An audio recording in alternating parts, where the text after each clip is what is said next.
तुम्हा सर्वांना अभिवादन सादर करतो, शुभेच्छा देतो. त्याच प्रकारे मी देवाचे आभार यासाठी देखील मानतो की देवाने आम्हाला मंडळी या नात्याने लवकरच एकत्रित येण्यासाठी संधी उपलब्ध करून दिलेली आहे की ज्या ठिकाणामध्ये आम्ही एकत्रित येऊन देवाची उपासना, देवाची आराधना करू शकतो. आज ज्या विषयातून मी तुमच्या प्रत्येकासंगती बोलणार आहे तो विषय म्हणजे चमत्कार. चमत्कार म्हटलं की लगेचच आम्हा प्रत्येकाला उत्साह प्राप्त होतो. चमत्कार म्हटलं की लगेचच आमच्या अपेक्षा वाढतात. आणि मग मला सांगू द्या की अनेकदा आमच्या जीवनामध्ये आम्ही चमत्काराची अपेक्षा करतो आणि चमत्काराच्या विषयी आम्ही वाट पाहत असतो. आम्हाला आमच्या जीवनामध्ये रोगासंबंधाने असेल, आम्हाला आरोग्याची गरज असेल, आमचे आर्थिक प्रश्न असतील किंवा कौटुंबिक प्रश्न असतील किंवा नोकरीचा प्रश्न असेल, असे अनेक प्रश्न आमच्या जीवनामध्ये असतात. आणि त्या प्रश्नांना तोंड देत असताना आम्ही अपेक्षा करत असतो की देवाने तो चमत्कार आमच्या प्रत्येक जीवनामध्ये करावा.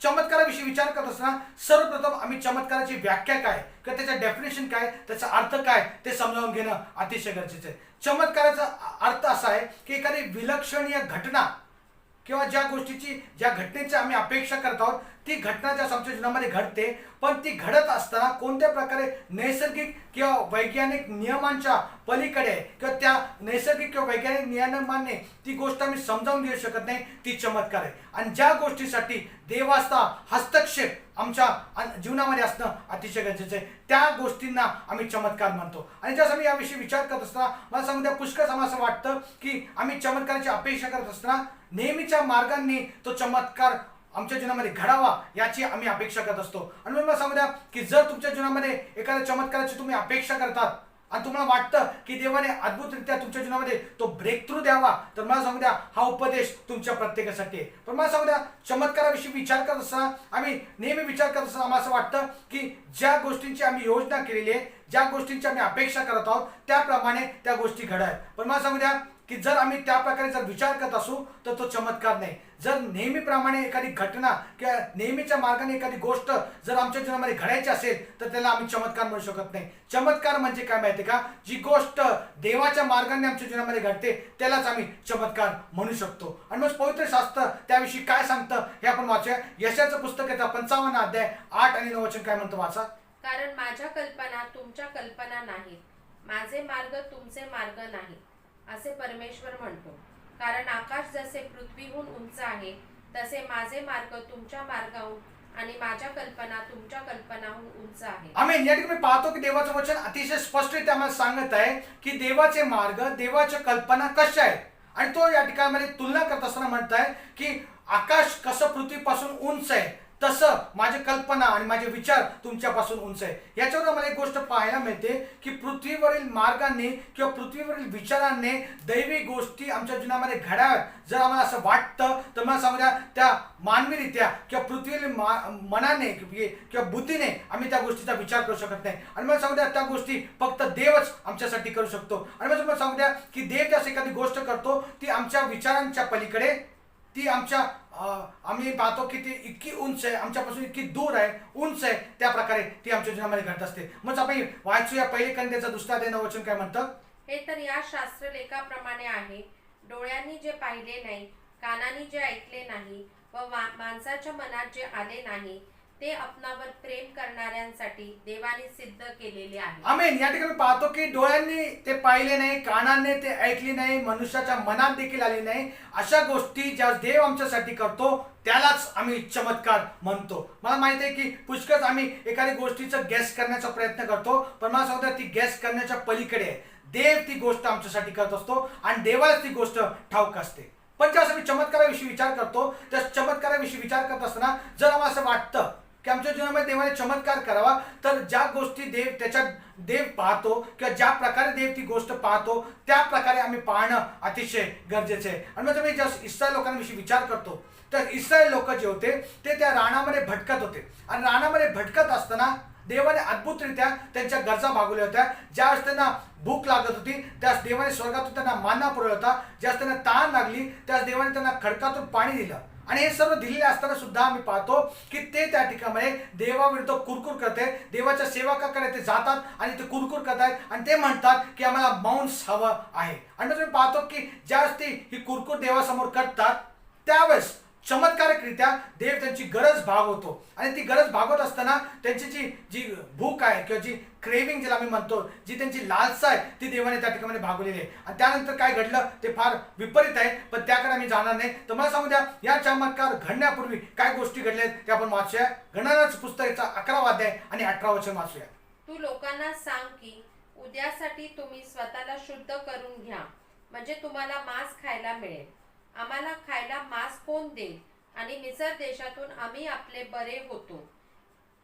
हे तुमचे रडगाणे परमेश्वराच्या कानी गेले आहे, म्हणून परमेश्वर तुम्हाला मांस देणार आहे आणि तुम्ही ते खाल. आम्ही या ठिकाणी पाहतो, देवाचं वचन स्पष्टरित्या आम्हाला सांगतं की तो म्हणतो देवाने ती गोष्ट सांगितलेली आहे, आणि तो सांगत असताना म्हणतो की मी तुम्हाला मांस खायला देणार आहे. आम्हाला सांगू द्या, जर देवाने ती गोष्ट सांगितलेली आहे तर काही जरी घडलं तर ती देव पूर्ण करणार आहे. आणि मग पाहतो की मोशेचा हा प्रश्न नाहीये किंवा मोशेने विचार करणं गरजेचं नाही की कसं घडणार आहे. हा देवाची समस्या आहे, ही देवाचा प्रॉब्लेम आहे. लोकांनी त्याच्याविरुद्ध कुरकुर केली आहे, तर देव ही समस्या सोडवायला समर्थ आहे. पण आम्ही पाहतो की मोशे त्या सर्व गोष्टी आपल्या स्वतःवरती घेतो आणि मग तो त्या ठिकाणामध्ये गोळाबेरीज करण्याची सुरुवात करतो, किंवा ज्याला आम्ही कॅल्क्युलेशन म्हणतो ते तो करण्याचा प्रयत्न करत असतो. आणि तो त्या ठिकाणी प्रयत्न करत असताना विचार करतो की जर देवाला ही गोष्ट करायची आहे तर देव ती गोष्ट कशी करणार आहे. आणि मग पाहतो की आमच्या सुद्धा जीवनामध्ये मी जगत असताना अशा प्रकारे पुष्कळ आम्ही गोष्ट देव कशी करणार आहे त्याविषयी विचार करत असताना काय काय लोक तर इतके हुशार असतात की देवाला ते सल्ला देतात की ती गोष्ट जर देवाला करायची असेल तर तो कोणत्या प्रकारे ती गोष्ट त्यांच्या जीवनामध्ये करू शकतो. पण मला सांगू द्या, ती गोष्ट करण्यासाठी देव समर्थ आहे. ही समस्या देवाचा आहे, हा प्रॉब्लेम देवाचा आहे. आणि मला सांगू द्या, तो तुमच्यापेक्षा हुशार आहे. आणि मी पाहतो या ठिकाणी देवाचं वचन सांगतं की तुम्ही ज्या कल्पना करता त्या कल्पनापेक्षा पलीकडे देव आहे. आणि एवढंच कळणे तर देव त्याचं काम चांगल्या करू शकतो. मोशे सुद्धा जसं मी विचार करतो, मोशे या ठिकाणी विचार करत असताना पहिली गोष्ट तो काय करतो माहिती का, लोक किती आहेत ते मोजण्याचा प्रयत्न करतो किंवा ते कॅल्क्युलेशन तो करण्याचा प्रयत्न करतो. ह्याचं वचन आपण वाचूया. 21 वचन काय म्हणतं. मग मोशे म्हणाला, ज्या लोकांमध्ये मी आहे त्यांचे पायदळच 6 लाख आहे, आणि तू म्हणतोस की ते महिनाभर खात राहतील, एवढे मांस मी त्यांना देईल. आणि पाहतो या ठिकाणी मोशेच्या मनामध्ये विचार आला की देवाने जे कॅल्क्युलेशन केलेले आहे ते कॅल्क्युलेशन करशी चुकीचं आहे. त्याला असं वाटतं की 6 लाख लोक आहेत आणि त्या लोकांना देव कसं मांस खायला घालणार आहे. आणि मी पाहतो की तो विचार करतो की या सर्व लोकांना तो कसं खायला घालणार आहे. आणि तो देव म्हणतो की मी फक्त 1 दिवस नाही, 2 दिवस नाही, तर महिनाभर ह्यांना मांस खायला घालणार आहे. आणि मी पाहतो की या ठिकाणी विचार करत असताना मोशेला असं वाटतं की कदाचित देवाने जे विचार केले की देवाने जी गोष्ट बोललेली आहे ती मूर्खपणाची.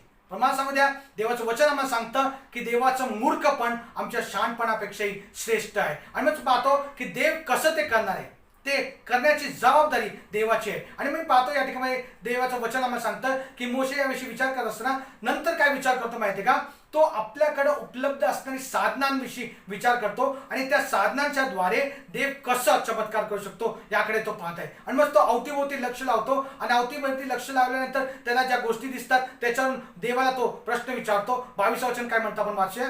त्यांना पुरे पडावे म्हणून गुरेढोरे व शेरडे मेंढरे कापावीत काय, अथवा त्यांना पुरे पडावे म्हणून समुद्रातील सर्व मासे त्यांच्यासाठी गोळा करून आणावेत काय.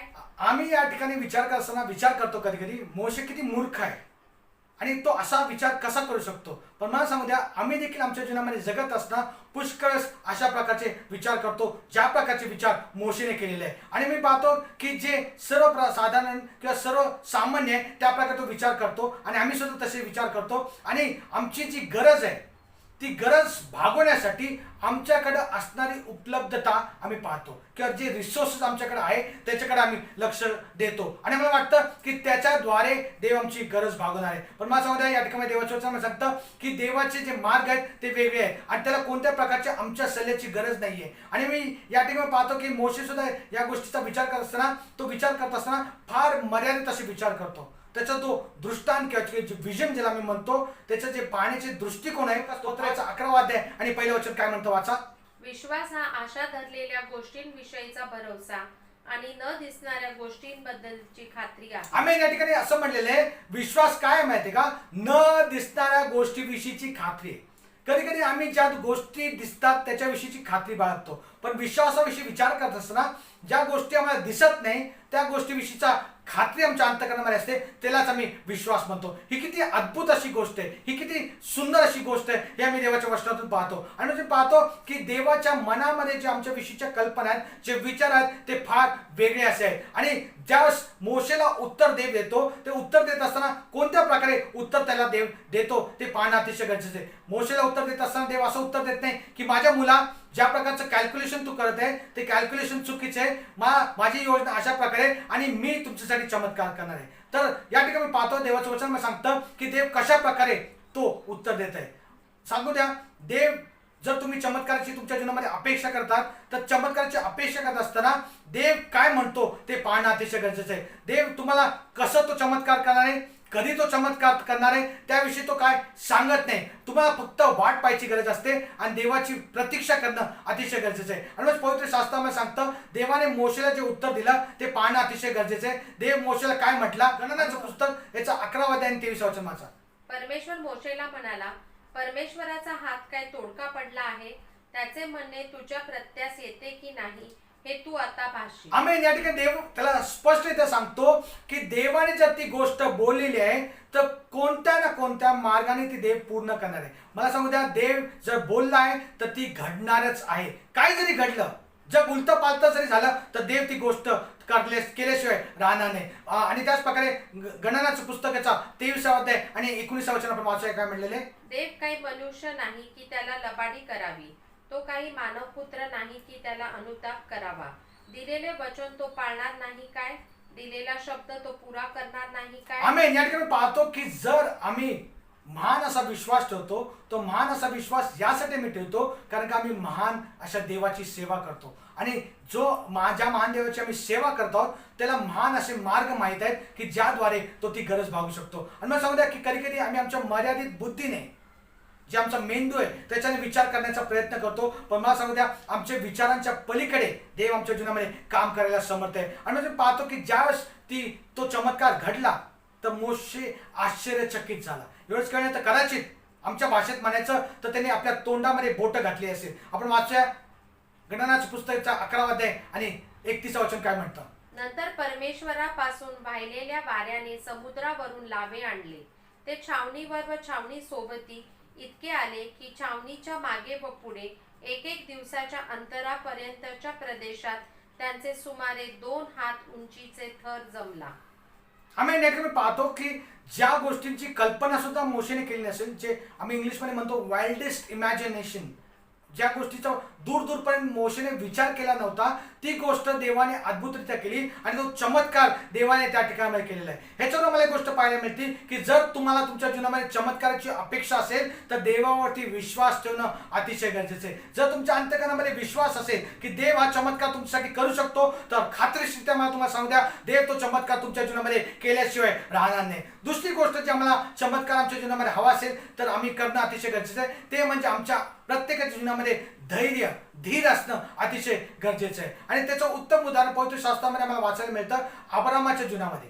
अब्रामाला देवाने अभिवचन दिलेलं होतं आणि तो वयातीत झालेला असताना, तो आणि सारा वयातीत झालेला असताना सुद्धा देवाने त्याला अभिवचन दिलं की मी तुला पुत्र देऊन आशीर्वादित करेल. हे अभिवचन देवाने अब्रामाला दिलेलं होतं. आणि मला सांगू द्या की त्या वेळची परिस्थिती, त्यांची जी फिजिकल अवस्था जर तुम्ही पाहिली तर ती गोष्ट घडण्याच्या पलीकडे होती. पण मला सांगू द्या देवाने ते चमत्कार होईल ह्याचे अभिवचन त्यांना दिलं होतं. आणि ते जरी अशक्य अब्रामाला आणि सारीला वाटलं तरी देव ते करायला समर्थ होता. म्हणून आम्ही वाचूया उत्पत्तीचं पुस्तकाचं 18 अध्याय 11 वचन काय म्हणतो, वाचा.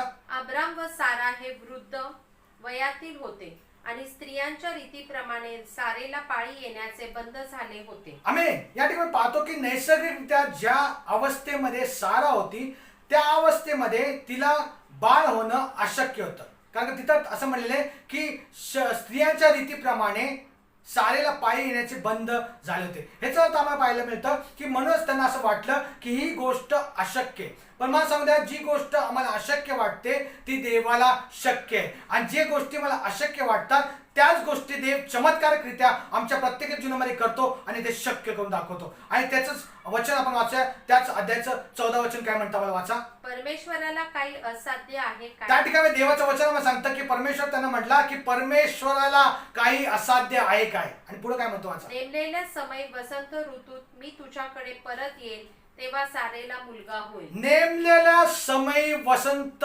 ऋतूत म्हणजे देवाने आमच्या जीवनामध्ये चमत्कार करण्यासाठी एक वेळ नेमलेली आहे. आणि ज्या प्रकारे त्या ठिकाणी तो म्हणतो की सारेला नेमलेल्या समयी वसंत ऋतूत तो मूल होणार आहे. याचा अर्थ असा आहे की आम्हाला पाहायला मिळतं की ती जी नेमलेली वेळ आहे ती देवाची वेळ आहे. आणि देवाची वेळ असल्या कारणे मला सांगू द्या, देवाने तो कशा प्रकारे तो प्रश्न सोडवणार आहे याच्याविषयी सांगितलेलं आहे की ते तो कसं करणार आहे किंवा तो कोणत्या मार्गाने करणार आहे. तर मला सांगू द्या, तो फक्त म्हटला जर तो बोललेला आहे तर तो नक्कीच ती गोष्ट करणार आहे. आणि मग ती गोष्ट होण्यासाठी वाट पाहण्याची गरज आहे. आणि असं म्हणलेलं आहे देवाचं वचन जसं मी वाचतो तसं मला पाहायला मिळतं की 25 वर्ष अब्राम आणि सारेला वाट पाहावी लागली. मला सांगू द्या की एखादी गोष्ट जर आमच्या जीवनामध्ये घडावी अशी आमची इच्छा असेल तर देवाच्या नियमित वेळेप्रमाणे ती गोष्ट घडणार आहे.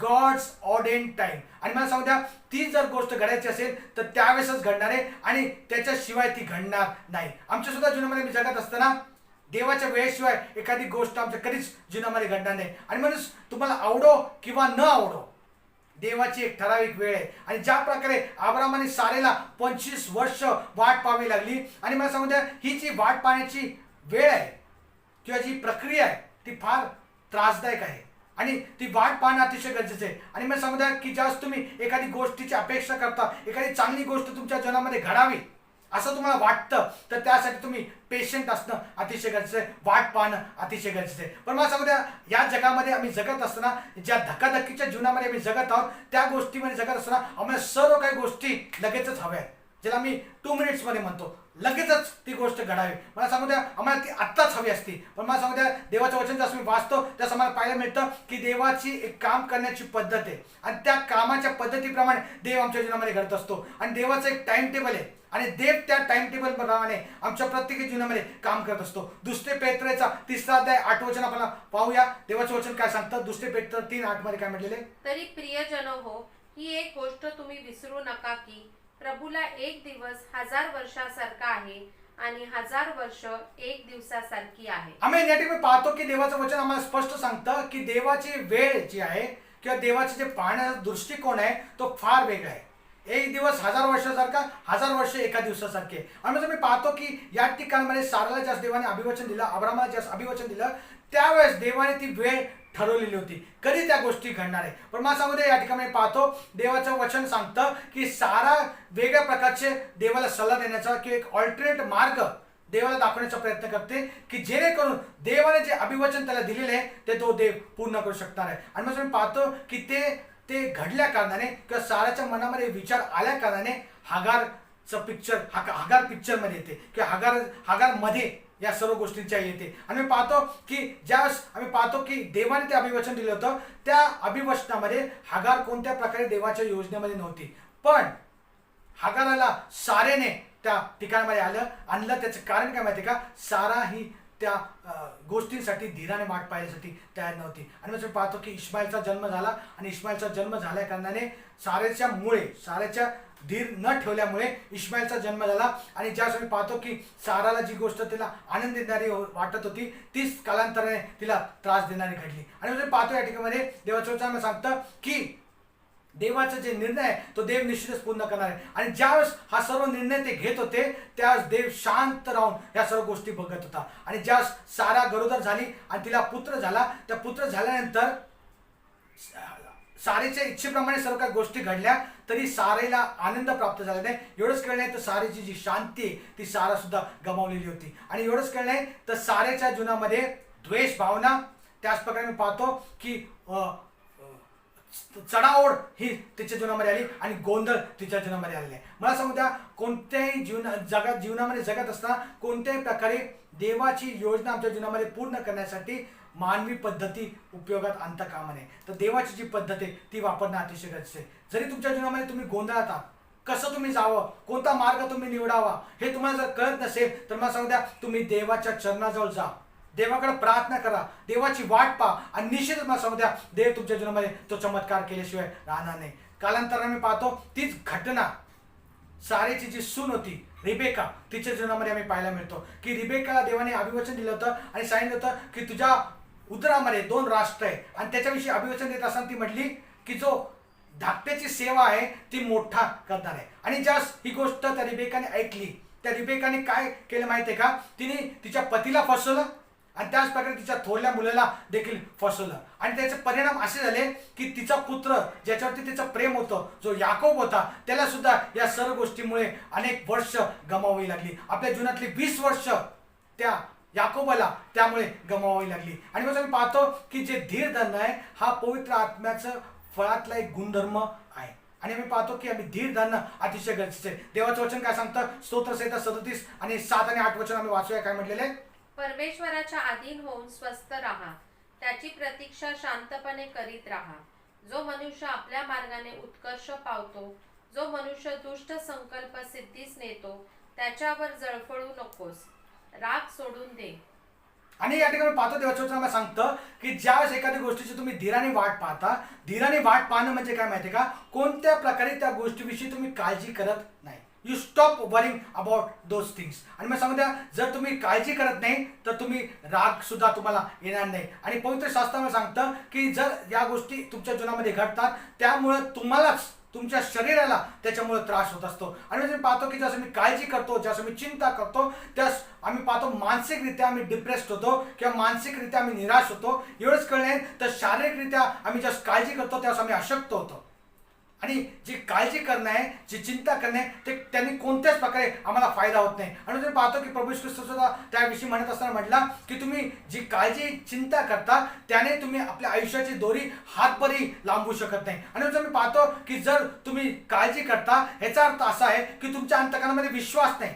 आणि जर तुम्ही विश्वास करत नाही याचा अर्थ असा आहे की तुम्हाला खात्री नाही की देवाने जे अभिवचन तुम्हाला दिलेलं आहे ते अभिवचन तो पूर्ण करणार आहे. आणि मग तुम्ही सांगू द्या की ज्यावेळेस तुम्ही तुमचे स्वप्न पूर्ण करण्यासाठी तुमच्या जीवनामध्ये प्रयत्न करता तर कधी कधी थोडा विलंब त्याच्यासाठी लागणार आहे. पण मला सांगू द्या, ह्या सर्व गोष्टीचा विलंब देव होऊ देतो, कारण का त्याच्यासाठी तो तुम्हाला काहीतरी गोष्टी शिकवत असतो. आणि या ज्या तुम्ही थांबण्याचा काळ जो असतो, वाट पाहण्याचा काळ असतो, त्यामध्ये देव तुम्हाला काहीतरी शिकवण्याचा प्रयत्न करतो. आणि एवढंच कळलं तर या थांबण्याच्या काळामध्ये देव तुम्हाला तयार करत असतो यासाठी की तुमच्या जीवनाच्या दुसऱ्या टप्प्यामध्ये तुम्ही काय करावं, यासाठी तुम्ही सज्ज असावं, तयार असावं, यासाठी देव तुम्हाला ते त्या वेळेतून जाऊ देतो. एवढंच कळलं तर मला सांगू द्या की ज्यास तुम्ही त्या वेळेमध्ये वाट पाहत असता त्यास देव तुमच्यामध्ये बदल घडवत असतो. He is bringing that change in you. आणि मग आम्ही पाहतो की इस्रायल लोकांना जस देवाने ते अभिवचन दत्त किंवा वचनदत्त भूमीविषयी सांगितलं होतं, त्या वचनदत्त भूमीमध्ये पोहोचण्यासाठी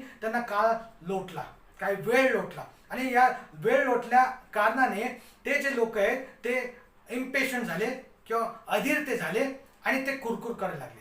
मला सांगू द्या, जे काही देवाने त्याच्या जीवनामध्ये केलं होतं ते सर्व गोष्टी केल्यानंतरही आम्ही पाहतो की ते देवाविरुद्ध कुरकुर करत होते. आणि ते कुरकुर करत असताना ते कुरकुर त्यांनी केली, त्याचं मुख्य कारण काय असेल माहिती का, की त्या काळामधून जात असताना किंवा ते वचन पूर्ण होण्यासाठी त्यांना वाट पाहावी लागली. आणि वाट पाहणं ही सोपी गोष्ट नाही. आणि सांगू द्या, आमच्या प्रत्येक जीवनामध्ये सुद्धा आम्ही एखादी गोष्ट पूर्ण होण्यासाठी जसं मी वाट पाहत असतो, हे आमच्यासाठी एक मोठं आव्हान आहे. आणि ते आव्हान आमच्या जीवनामध्ये आलेलं असताना कोणत्या प्रकारे आम्ही प्रतिसाद देतो. इस्रायल लोकांनी चुकीच्या प्रकारे प्रतिसाद दिलेला आहे. आणि मग सांगू द्या की ज्यावेळेस त्यांनी कुरकुर केली, ज्यावेळेस त्यांनी देवाविरुद्ध बंड पुकारला, तर मला सांगू द्या त्यांनी त्या वचनदत्त भूमीमध्ये ते प्रवेश करू शकले नाही. आणि मग मी पाहतो की ज्यावेळेस मी वाट पाहण्याची वेळ असते त्यावेळेस आम्ही नेहमी धीराने देवाची वाट पाहणं अतिशय गरजेचं आहे. आणि देवाकडं अपेक्षेने वाट पाहणं गरजेचं आहे. आणि ते वाट पाहत असताना कोणत्या प्रकारे कुरकुर आम्ही करता कामा नये. आम्ही सुद्धा आमच्या जीवनामध्ये वाट पाहत असताना, चमत्काराची अपेक्षा करत असताना कशा प्रकारे आम्ही त्या चमत्काराची अपेक्षा करत आहोत. आम्ही चुकीच्या मार्गाने अपेक्षा करत आहोत का योग्य मार्गाने अपेक्षा करत आहोत. आणि ती अपेक्षा करत असताना काय आम्ही आमचा आनंद गमावलेला आहे, काय आम्ही आमची शांती गमावलेली आहे का आम्ही देवावरती भरोसा ठेवलेला आहे. आम्ही आमच्या जीवनामध्ये सारखा निराश असतो का. मला सांगू द्या, जर आम्ही निराश आहोत, जर आम्ही दुःखी आहोत, याचा अर्थ असा आहे की आम्ही देवावरती भरोसा ठेवत नाही. आणि मला सांगू द्या की जर आम्ही चुकीच्या रीतीने वाट पाहत असू तर आमचं जीवन मिझरेबल होणार आहे, कठीण असं होणार आहे. त्रासदायक असं होणार आहे. पण मला सांगू द्या, जर आम्ही देवावरती भरोसा ठेवला तर देवाने भरोसा ठेवला कारणाने आम्ही ते आनंद घेणार आहोत. देवावरती भरोसा ठेवला कारणाने we are going to enjoy the wait. आणि एवढंच कळलं नाही तर मला सांगू द्या, देव जे काही गोष्टी आमच्यासाठी करणार आहे ते करत असताना आम्ही आत्मिकरित्या वाढणार, आम्ही आत्मिकरित्या बलवान असे होणार. आणि मला सांगू द्या, देवाची वेळ आमच्या प्रत्येक जीवनामध्ये, आणि ज्यावेळेस आम्ही देवाच्या वेळेप्रमाणे वाट पाहतो, देव योग्य त्या गोष्टी योग्य वेळेत करायला समर्थ आहे. आणि तिसरी गोष्ट मला सांगतो, पहिली गोष्ट आम्ही पाहिली की जर आम्हाला चमत्कार आमच्या जीवनामध्ये हवा असेल तर आम्ही देवावरती विश्वास ठेवणं गरजेचं आहे. देव जसं ते पाहतो त्याप्रमाणे पाहणं गरजेचं आहे. दुसरी गोष्ट, चमत्कार आमच्या जीवनामध्ये व्हावा अशी जर आमची इच्छा असेल तर आम्ही धीराने तो चमत्कार होण्याची वाट पाहणं गरजेचं आहे. आणि तिसरी गोष्ट, हा आमची वाट पाहत असताना आम्हाला देवाने जे टॅलेंट्स दिलेले आहेत त्या टॅलेंट्सचा उपयोग सुद्धा आम्ही योग्य रीतीने करणं अतिशय गरजेचं आहे. आणि त्याचं उत्तम उदाहरण जर पवित्र शास्त्रामध्ये वाचलं तर त्याचं उत्तम उदाहरण वाचत असताना आम्हाला पाहायला मिळतं की ते योसेफाच्या जीवनामध्ये आम्हाला पाहायला मिळतं. आम्हाला असे अनेक लोक आम्हाला पाहायला मिळतात की जे असे म्हणतात की जर एखादी गोष्ट अशी अशी घडली तर मी देवासाठी या गोष्टी करणार आहे. आणि मला सांगू द्या, ते वाट पाहतात ती गोष्ट घडल्यानंतर ते काहीतरी करणार आहेत. पण मला सांगू द्या, तसं न म्हणता आम्ही ज्यावेळेस ती वाट पाहत असतो, ते वाट पाहत असताना आम्ही आमचे टॅलेंटचा उपयोग देवासाठी करणं अतिशय गरजेचं आहे. आम्हाला जे देवाने दानं दिलेले, जे टॅलेंट्स देवाने आम्हाला दिलेले, ते टॅलेंटचा उपयोग आम्ही अशासाठी करावा की त्याच्याद्वारे देवाचं गौरव आमच्या जीवनातून व्हावं. आणि मला सांगू द्या, या गोष्टी होत असताना हे काय सोपं नाही.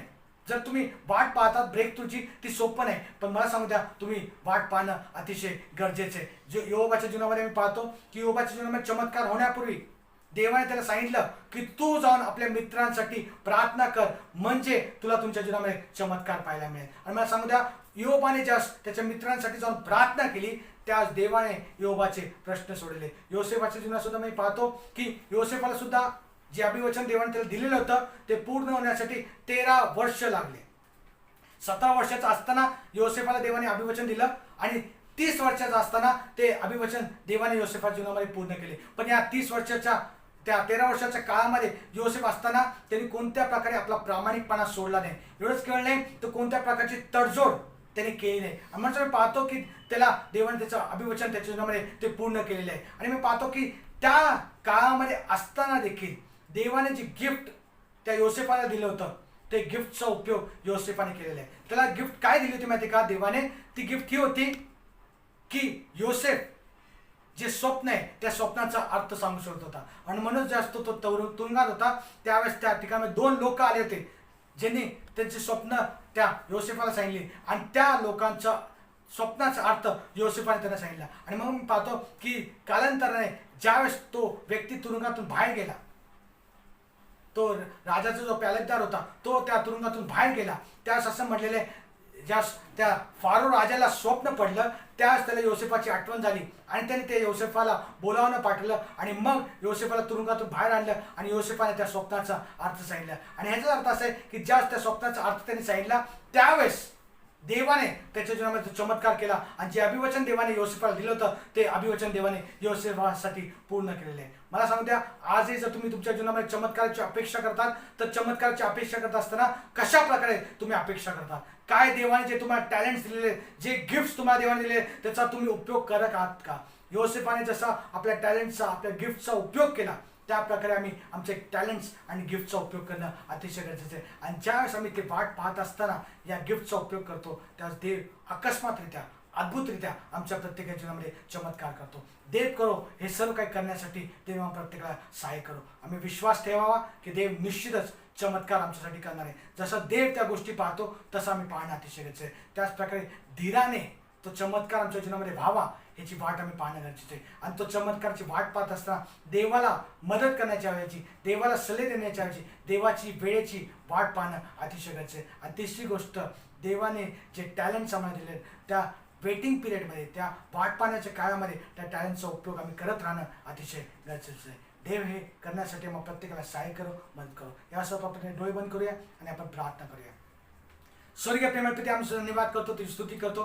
पुन्हा एक बार सुंदरसा समय तो प्रत्येकाला दिलास प्रभू. तुझ्या वचनाद्वारे तो आमच्या प्रत्येकाच्या अंतकरणाशी बोललेला आहेस माझ्या प्रभू. आम्ही प्रत्येक जण आमच्या जीवनामध्ये त्या ब्रेक थ्रूची, त्या चमत्काराची अपेक्षा करत आहोत प्रभू. कदाचित आमच्या शरीरामध्ये असेल, कदाचित आमच्या कुटुंबामध्ये असेल, कदाचित आमच्या नोकरीवर असेल, कदाचित आमच्या जीवनामध्ये एखाद्या वेगळ्या प्रकारच्या आर्थिक प्रश्नामध्ये असेल. पण आज मी प्रार्थना करतो, जे लोक त्या चमत्काराची अपेक्षा करतात, आज तुझ्या वचनाने तू बोललेला आहेस माझ्या देवा, तू तो चमत्कार जर बोललेला आहे तर तो केल्याशिवाय, ते अभिवचन जर तू बोललेलं आहे तर ते केल्याशिवाय राहणारच नाही माझ्या देवा. पण त्या गोष्टी होत असताना आम्ही तुझ्या डोळ्याने त्या गोष्टी पाहणं अतिशय गरजेचं आहे, धीराने वाट पाहणं अतिशय गरजेचं आहे. आणि ती वाट पाहत असताना आम्हाला जे टॅलेंट्स तू दिले त्याचा उपयोग आम्ही करणं अतिशय गरजेचं आहे. प्रभू, जे जे लोक हे ऐकत आहेत प्रभू, आज मी प्रार्थना करतो प्रभू येशूच्या नावात, ज्या गोष्टीची ते अपेक्षा करत आहेत, ज्या चमत्काराची अपेक्षा ते करत आहेत प्रभू, अनेक दिवसापासून, अनेक महिन्यांपासून, अनेक वर्षांपासून ते त्या चमत्काराची अपेक्षा करतात, आज येशूच्या नावात मी प्रार्थना करतो तो चमत्कार त्यांच्या जीवनामध्ये तू घडवून आण माझ्या देवा.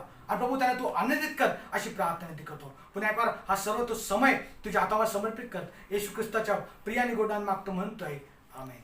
आता देव बापाची प्रीती, प्रभू येशू ख्रिस्ताची कृपा, पवित्र आत्म्याची सहभागिता तुम्हा सर्वांबरोबर आता आणि सर्व काळ असो. आमेन. God bless you.